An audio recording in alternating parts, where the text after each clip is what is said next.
मुख्यमंत्री देवेंद्र फडणवीस निवडणूक आयोगाच्या दरोड्यातील लाभार्थी आहेत, त्यांच्याकडे चोरीचा माल आहे, त्यांनी गप्प बसावं असं म्हणत संजय राऊतांनी फडणवीसांवरती जोरदार हल्लाबोल केला। तर नितीन गडकरींच्या मतदारसंघामध्ये 3 लाख मतांची चोरी झाली असाही दावा राऊतांनी केलाय।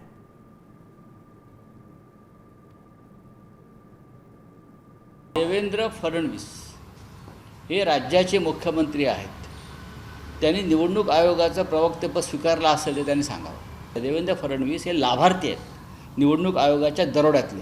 फडणवीस यांनी निवडणूक आयोगाची बाजू घेतल्यास आश्चर्य वाटण्याचं कारण नाही, त्यांनी गप्प राहायला पाहिजे, कारण त्यांच्याकडे चोरीचा माल आहे। स्वतः नितीन गडकरी यांच्या मतदारसंघामध्ये 3.25 ते 3.5 लाख मतांची चोरी झाली, हे तुम्हाला माहिती आहे का?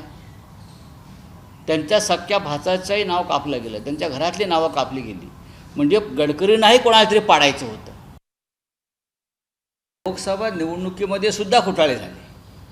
देवेंद्र फडणवीस यांचा अभ्यास गेल्या काही दिवसामध्ये फार घसरलेला आहे। 50 ते 60 लोकसभा मतदारसंघात यांनी घोटाळा केलेला आहे। जयपूर ग्रामीणची जागा शेवटच्या फेरीपर्यंत काँग्रेसचे उमेदवार चोपडा हे आघाडीवर होते।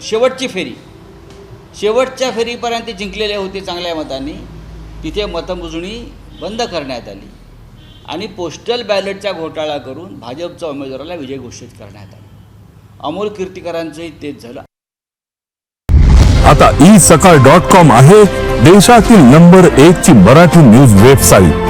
प्रत्येक अपडेटसाठी isakal.com ला नक्की भेट द्या।